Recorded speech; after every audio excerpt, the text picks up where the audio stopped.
सप्रेम नमस्कार मित्रों, मैं डॉक्टर विजय कुलकर्णी मेरे यूट्यूब चैनल पर आपका स्वागत करता हूं।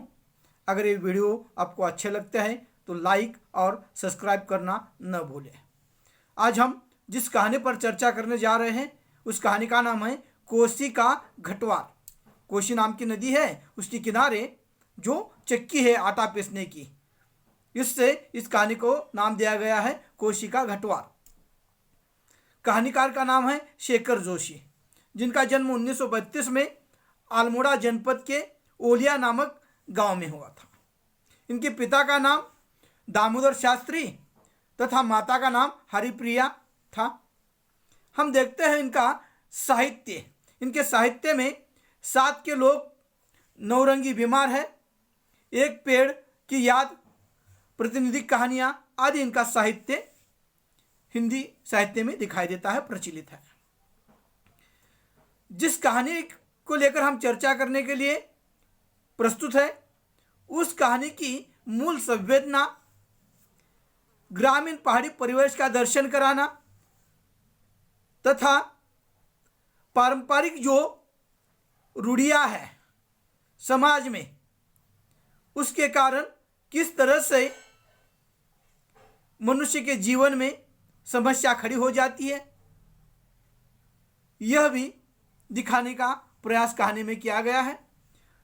तो कहानी का प्रमुख पात्र है गुसाई, जो नौकरी से वापस आ गया है। नौकरी उसकी 15 साल हो गई है, सैन्य में था, नौकरी करके वापस आ गया है और गांव में उसने घटवार डाली है, यानी चक्की डाली है।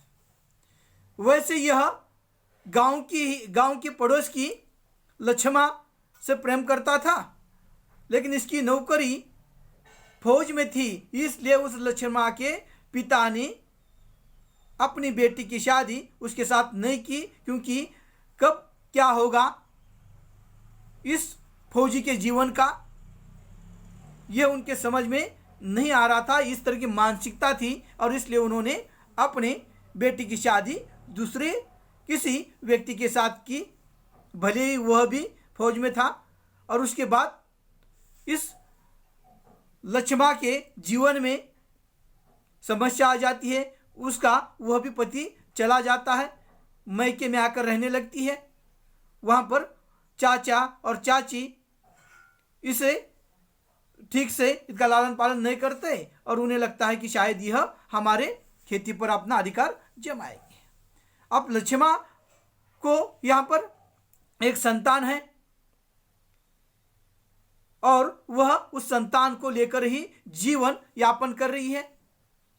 लेकिन कई सालों के बाद जैसे ही कहानी का नायक और ये लक्ष्मा ठकुरानी मिल जाते हैं, तब दोनों में बातचीत हो जाती है, लेकिन दोनों एक दूसरे को स्वीकार नहीं कर सकते। फिर भी यहाँ पर गुसाई का जो उदात्त प्रेम है वो कहानी के माध्यम से दिखाई देता है।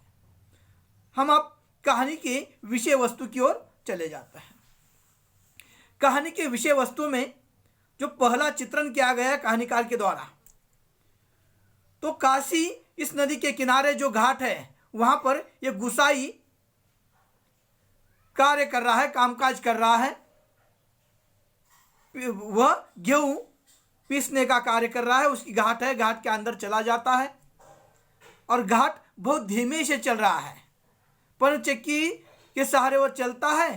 पानी का प्रवाह ज़्यादा नहीं है और इसलिए बहुत देर से उसमें जो गेहूं डाले गए हैं वो जल्दी जल्दी पीसते नहीं हैं, धीमी गति से वो घाट चल रहा है और इसलिए उसके मन में उदासी है। कभी अंदर चला जाता है, कभी बाहर आ जाता है, कभी गेहूं कितने वहाँ पर पीस गई ये देख लेता है, कभी उस नदी के किनारे चला जाता है, अंदर चला जाता है, पवन जो पानी का प्रवाह है उसे ठीक ठाक कर लेता है।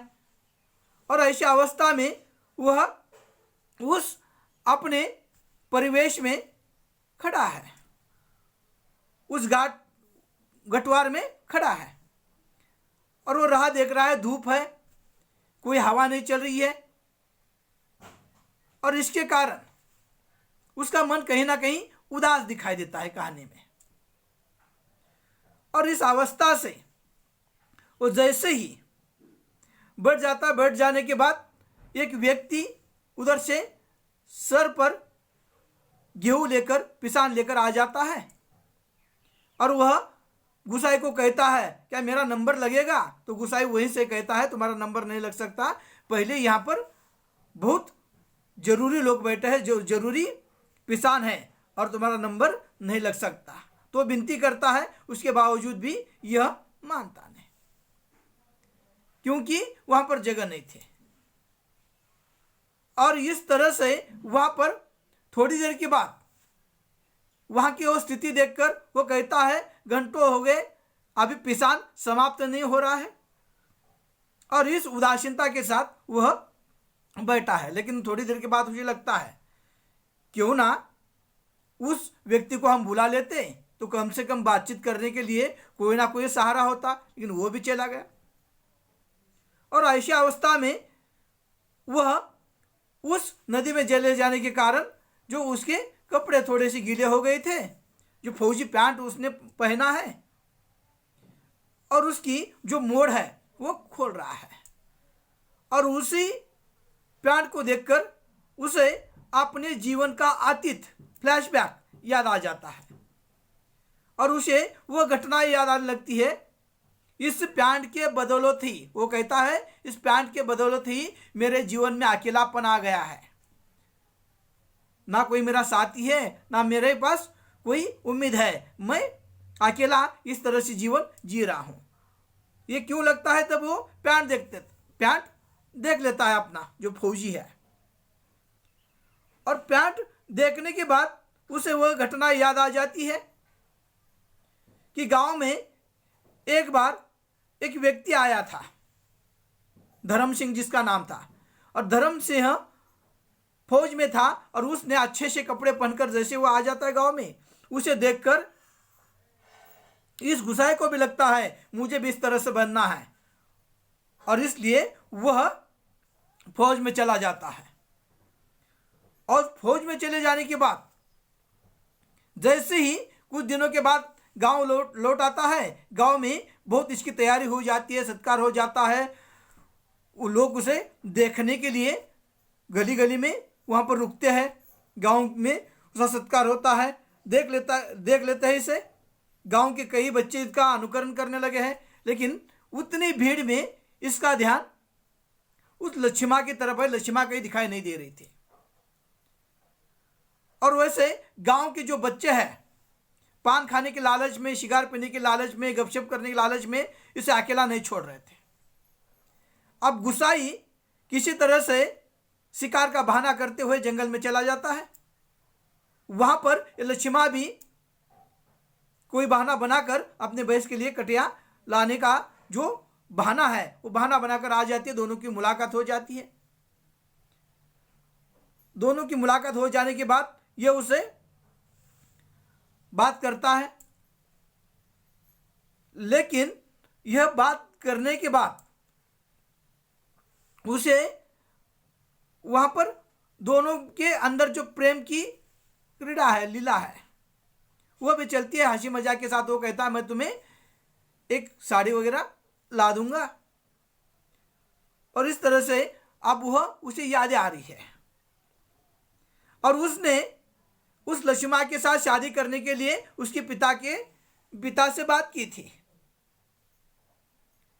लेकिन उसके पिता ने यह कहकर मना कर दिया कि यह अनाथ है गुसाई, इसके आगे पीछे कोई नहीं है और ये फौज में है, इसकी जान की कोई रक्षा नहीं है या कोई कब क्या होगा पता नहीं है, और इसलिए मैं मेरे लड़की की शादी उसके साथ नहीं करूंगा।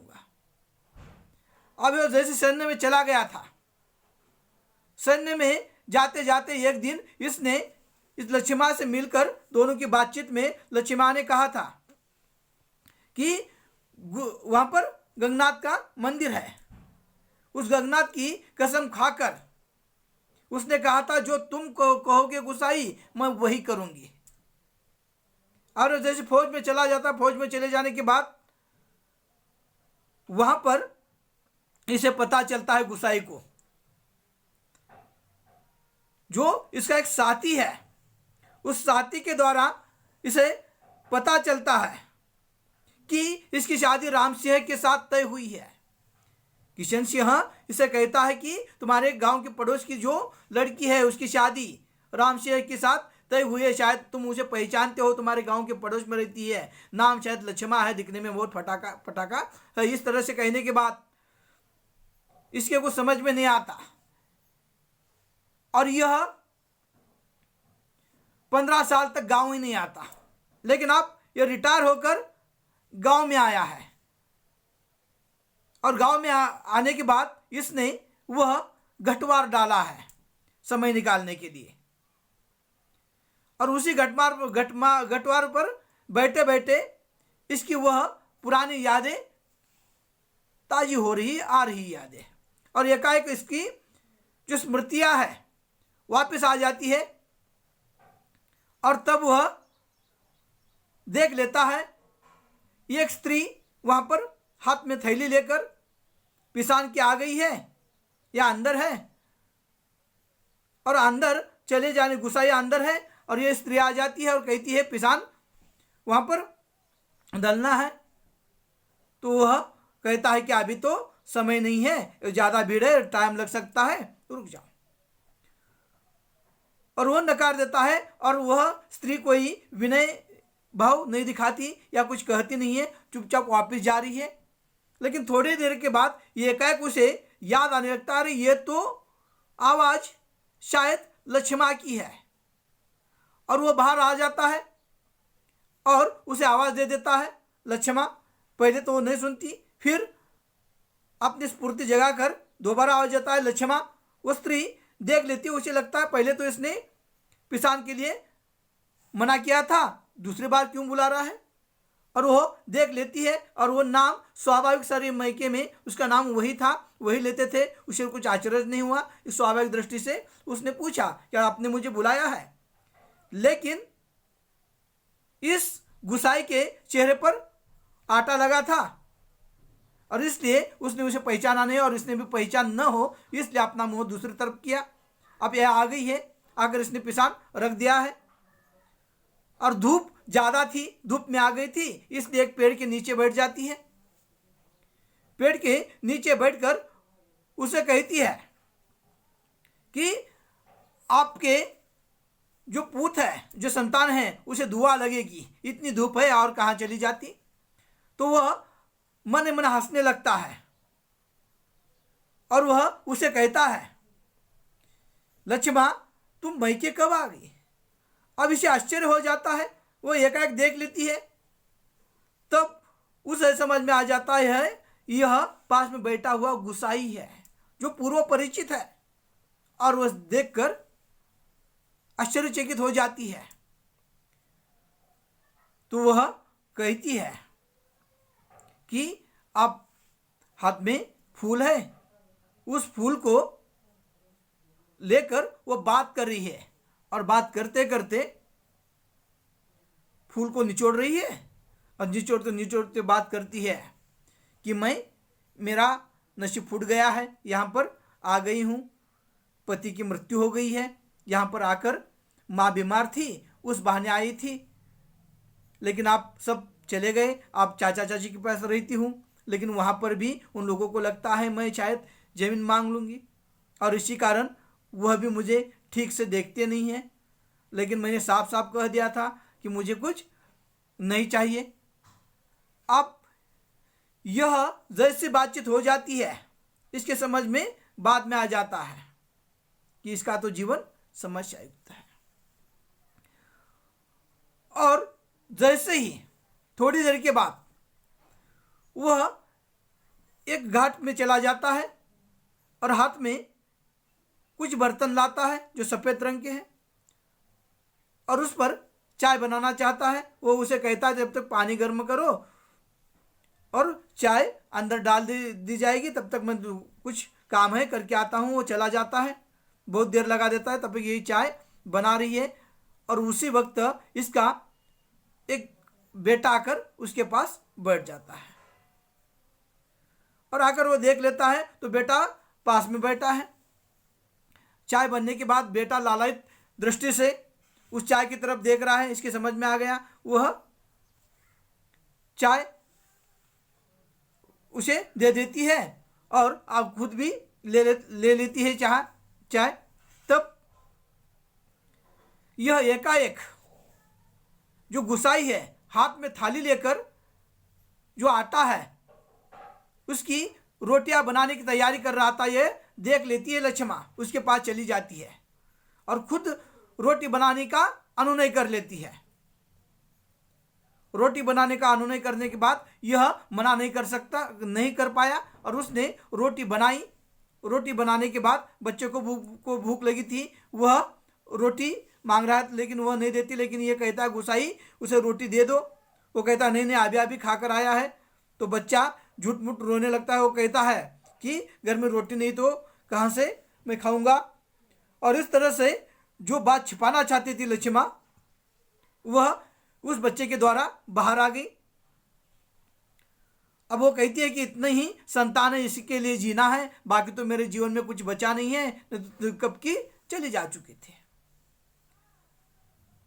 और इस तरह से वहां पर जब सुनता है ये कि कल तक घर में कुछ नहीं था, आज पैसे आए हैं सौदा लाने के लिए, मैं आप जाऊंगी, तब तक यह गुसाई अपने पास के कुछ पैसे उसे देना चाहता है। कहता कल मनी ऑर्डर आई थी, ये ले लो, लेकिन वो लेने के लिए मना करती है। यह बात बहुत बुरी लगती है गुसाई को, लेकिन फिर भी वह अंदर चला जाता है घाट में और अंदर चले जाकर वहां पर अपना जो निजी डिब्बा है आटे का, उसमें से कई आटा इसके थैली में डाल देता है चुपचाप।